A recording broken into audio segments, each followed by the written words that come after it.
तो hello friends, मेरा नाम है सुमित और आप देख रहे हो perfect tax and accounting solutions. दोस्तों, अकाउंट्स एमसीक्यू के इस वीडियो सीरीज का आज हम लोग पार्ट 9 करने वाले हैं। तो दोस्तों, अगर आप कॉमर्स के स्टूडेंट हैं या फिर आप किसी भी तरह के अकाउंटेंट का इंटरव्यू या एग्जाम की तैयारी कर रहे हैं तो ये वीडियो आपके लिए बहुत इंपॉर्टेंट है। इस वीडियो को दोस्तों आप लोग पूरा जरूर देखिएगा। साथ ही दोस्तों, मैं आपसे जितने भी क्वेश्चन करूंगा उन सारे क्वेश्चन का आंसर आप खुद से करने की कोशिश करेंगे और साथ ही ये भी बताएंगे कि आपने कितने क्वेश्चन का सही जवाब दिया। तो चलिए दोस्तों शुरू करते हैं। दोस्तों, सबसे पहले तो इस वीडियो सीरीज के पार्ट 8 में जो हमने आपसे क्वेश्चन पूछा था उस क्वेश्चन को कर लेते हैं। दोस्तों, क्वेश्चन था ₹10,000 spend on installation of machine will be treated as. Options था आपके पास deferred revenue expenditure, revenue expenditure, capital expenditure या फिर नॉन ऑफ दिस। दोस्तों, क्वेश्चन में यहाँ पे आपसे पूछ रहा है कि जब आप कोई मशीनरी परचेज करते हैं उसके इंस्टॉलेशन में अगर आप 10,000 रुपया खर्च कर देते हैं तो उस एक्सपेंस को किस तरह का एक्सपेंस हम मानेंगे। दोस्तों, इसका करेक्ट आंसर होगा ऑप्शन सी, कैपिटल एक्सपेंडिचर। जी हाँ दोस्तों, जब भी आप कोई भी मशीन यानी कि किसी भी तरह का कोई भी एसेट परचेज करते हैं तो उस एसेट को परचेज करके लाने, इंस्टॉल कराने यानी कि रेडी टू यूज करने तक में जितना भी एक्सपेंस आता है उन सारे एक्सपेंस को हम क्या करते हैं, उसी एसेट के एक्सपेंस में ऐड कर देते हैं। और साथ ही दोस्तों, बिजनेस में जब भी आप कोई एसेट परचेज करते हैं तो वो किस तरह का एक्सपेंस होता है, कैपिटल एक्सपेंडिचर होता है। इसलिए दोस्तों, ये जो 10,000 रुपया मशीनरी के इंस्टॉलेशन में खर्च किया गया है ये भी कैपिटल एक्सपेंडिचर होगा। क्लियर है? तो आइए दोस्तों, आज का पहला क्वेश्चन देखते हैं। दोस्तों, क्वेश्चन है depreciation of fix asset is. Option है आपके पास revenue expenditure, capital expenditure, deferred revenue expenditure या फिर नॉन ऑफ दिस। क्वेश्चन में दोस्तों आपसे पूछ रहा है कि फिक्स एसेट पे जब आप डेप्रिसिएशन चार्ज करते हैं तो वो बिजनेस के लिए क्या है। दोस्तों, इसका करेक्ट आंसर होगा ऑप्शन ए, रेवेन्यू एक्सपेंडिचर। जी हाँ दोस्तों, डेप्रिसिएशन जो है वो बिजनेस के लिए रेवेन्यू एक्सपेंडिचर है। नेक्स्ट क्वेश्चन है दोस्तों, ₹1,000 spend on repair of machinery will be treated as. Option है आपके पास revenue expenditure, capital expenditure, deferred revenue expenditure या फिर नॉन ऑफ दिस। दोस्तों, क्वेश्चन में यहाँ पे आपसे कह रहा है कि किसी मशीनरी को रिपेयर कराने में आपने 1,000 रुपया का खर्च किया है तो वो किस तरह का एक्सपेंडिचर है। दोस्तों, इसका करेक्ट आंसर होगा ऑप्शन ए, रेवेन्यू एक्सपेंडिचर। जी हाँ दोस्तों, जब भी आप किसी भी तरह के फिक्स एसेट में छोटे मोटे खर्चे करते हैं, रिपेयर का, मेंटेनेंस का, तो इस तरह के जो खर्चे होते हैं दोस्तों वो रेवेन्यू एक्सपेंडिचर होते हैं। लेकिन अगर आप किसी भी मशीनरी पे, किसी भी एसेट पे अगर बड़े खर्च करते हैं जिसकी वजह से आपकी मशीनरी का लाइफ बढ़ता है या फिर उसके काम करने की क्षमता बढ़ती है तो ऐसे एक्सपेंडिचर को आप कैपिटल एक्सपेंडिचर कहेंगे। जबकि छोटे मोटे खर्चे अगर आप करते हैं रिपेयर का तो वो दोस्तों रेवेन्यू एक्सपेंडिचर माना जाएगा। नेक्स्ट क्वेश्चन है दोस्तों, amount paid for acquiring goodwill is. Option है आपके पास revenue expenditure, capital expenditure, deferred revenue expenditure या फिर नॉन ऑफ दिस। क्वेश्चन में आपसे पूछ रहा है कि गुडविल एक्वायर करने में यानी कि गुडविल प्राप्त करने के लिए जो आप एक्सपेंस करते हैं वो किस तरह का एक्सपेंस होगा। दोस्तों, इसका करेक्ट आंसर होगा ऑप्शन बी, कैपिटल एक्सपेंडिचर। क्यों होगा दोस्तों? क्योंकि गुडविल क्या है बिजनेस के लिए? गुडविल बिजनेस के लिए एसेट है और जब भी आप बिजनेस में एसेट बढ़ाते हैं उसके लिए जो भी आप खर्च करते हैं उसे हम क्या कहते हैं, कैपिटल एक्सपेंडिचर कहते हैं। क्लियर है? नेक्स्ट क्वेश्चन है दोस्तों, cost of goods purchase for resale is a. Option है आपके पास revenue expenditure, capital expenditure, deferred revenue expenditure या फिर नॉन ऑफ दिस। दोस्तों, क्वेश्चन में यहाँ पे आपसे पूछ रहा है कि रीसेल करने के लिए जब आप कोई गुड्स परचेज करते हैं, रीसेल करने का मतलब जिस गुड्स का आप बिजनेस कर रहे हैं, जिसे आप परचेज करके फिर से सेल करना चाहते हैं, उस तरह के गुड्स को जब आप परचेज करते हैं तो उस पर जो खर्च आता है उस खर्च को हम किस तरह का खर्च मानते हैं। दोस्तों, इसका करेक्ट आंसर होगा option A, revenue expenditure. Clear है?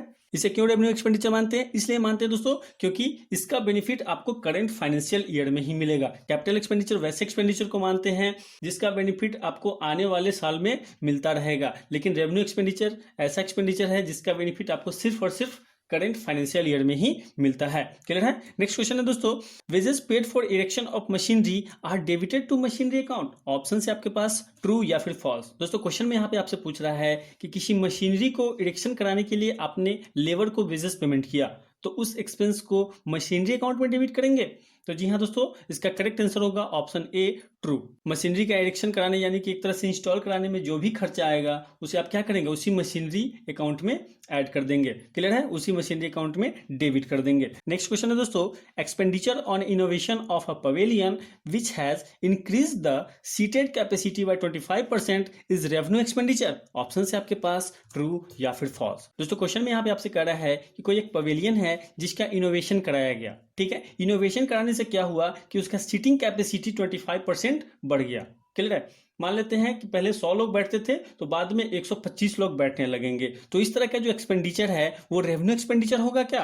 दोस्तों इसका करेक्ट आंसर होगा ऑप्शन बी फॉल्स। जब भी आप फिक्स एसेट में किसी भी तरह का एक्सपेंस करते हैं जिससे उसका कैपेसिटी बढ़ता है, जिससे उसका वर्किंग लाइफ बढ़ता है, तो उस तरह के एक्सपेंडिचर को भी हम कैपिटल एक्सपेंडिचर मानते हैं, क्योंकि दोस्तों उसका भी बेनिफिट आपको आने वाले सालों में मिलता रहेगा। नेक्स्ट क्वेश्चन है, salary paid to HR manager is capital expenditure. Option है आपके पास ट्रू या फिर फॉल्स। दोस्तों क्वेश्चन में आपसे पूछ रहा है कि आपकी कंपनी में एचआर मैनेजर को सैलरी दिया गया, तो ये जो सैलरी है ये कैपिटल एक्सपेंडिचर होगा क्या?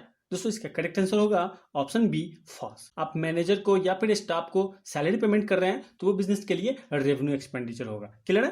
नेक्स्ट क्वेश्चन है दोस्तों, amount received from sale of assets is called. Option है आपके पास capital receipt, revenue receipt, both A and B, या फिर none of the above. Question में दोस्तों आपसे पूछ रहा है कि आपके पास कोई एसेट था जिसे आपने सेल कर दिया, सेल करने पे जो अमाउंट आया उसे हम कैपिटल रिसिप्ट मानेंगे, रेवेन्यू रिसिप्ट मानेंगे, या फिर बोथ एंड बी, या फिर नॉन ऑफ। दोस्तों इसका करेक्ट आंसर होगा ऑप्शन ए कैपिटल रिसिप्ट। जी हाँ दोस्तों, जब भी आप किसी भी तरह का फिक्स एसेट सेल करते हैं तो उससे जो अमाउंट आपको रिसीव होता है उसे हम कैपिटल रिसिप्ट मानते हैं। क्लियर है? नेक्स्ट क्वेश्चन है दोस्तों, balance sheet is prepared. Option है आपके पास for a particular period, on a particular date, on a particular time, या फिर फॉर द होल ईयर। दोस्तों क्वेश्चन में आपसे पूछ रहा है कि बैलेंस शीट कब बनाया जाता है। दोस्तों इसका करेक्ट आंसर होगा option B on a particular date. जी हाँ दोस्तों, बैलेंस शीट क्या है? बैलेंस शीट आपके बिजनेस का फाइनेंशियल पोजीशन को दर्शाता है। उसमें आपके बिजनेस के पूरे एसेट और पूरे लायबिलिटीज को दिखाया जाता है ना। यानी कि एक पर्टिकुलर डेट को आपके बिजनेस में कितने एसेट हैं और कितने लायबिलिटी हैं ये देखने के लिए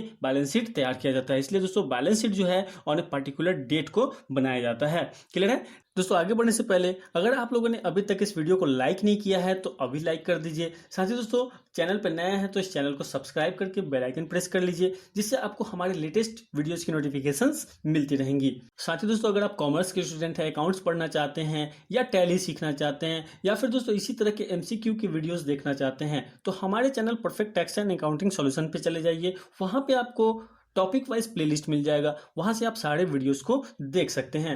नेक्स्ट क्वेश्चन दोस्तों, manufacturing account is prepare to ascertain the. Option है आपके पास cost of goods produced, cost of goods sold, gross profit, या फिर नॉन ऑफ दिस। क्वेश्चन में दोस्तों पूछ रहा है कि मैन्युफैक्चरिंग अकाउंट जो है वो किस लिए बनाया जाता है। तो दोस्तों इसका करेक्ट आंसर होगा option A cost of goods produce, है ना। गुड्स को तैयार करने में कितना कॉस्ट लगा इसका पता लगाने के लिए आप मैन्युफैक्चरिंग अकाउंट बनाते हैं। क्लियर है? नेक्स्ट क्वेश्चन है दोस्तों, balance sheet shows financial position of a business enterprises on a particular date. Option है आपके पास ट्रू या फिर फॉल्स। दोस्तों क्वेश्चन में यहाँ पे कह रहा है कि बैलेंस शीट जो है किसी बिजनेस के एक पर्टिकुलर डेट में क्या फाइनेंशियल पोजीशन है यही शो करता है। दोस्तों इसका करेक्ट आंसर होगा ऑप्शन ए ट्रू।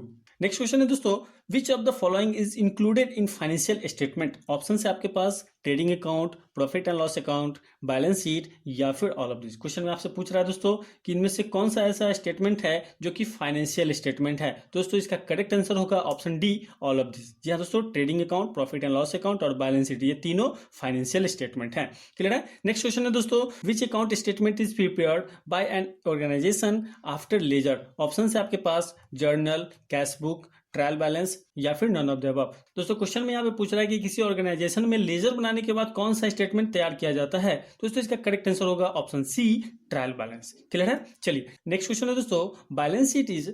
ऑप्शन से आपके पास statement of affairs, an account, both and B, या फिर नन ऑफ द अबव। तो इसका करेक्ट आंसर होगा option A statement of affairs. जैसा कि हम लोगों ने पहले भी डिस्कस किया है कि बैलेंस शीट जो है वो क्या है दोस्तों, ये फाइनेंशियल स्टेटमेंट है। ठीक है, स्टेटमेंट ऑफ अफेयर्स है। चलिए नेक्स्ट क्वेश्चन है दोस्तों, trading account and profit and loss account is prepared for a particular period on a particular date for a whole year, या फिर नॉन ऑफ दिस। दोस्तों क्वेश्चन में आपसे पूछ रहा है कि ट्रेडिंग अकाउंट और प्रॉफिट एंड लॉस अकाउंट कब बनाया जाता है।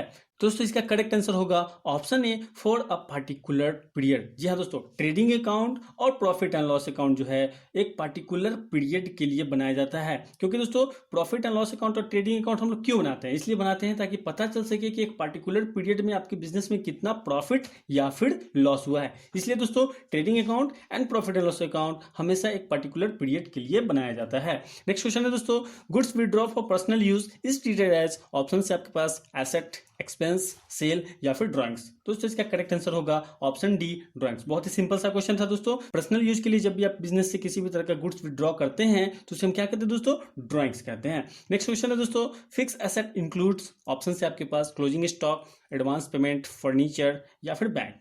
दोस्तों इसका करेक्ट आंसर होगा ऑप्शन सी, फर्नीचर। बहुत ही सिंपल सा क्वेश्चन था।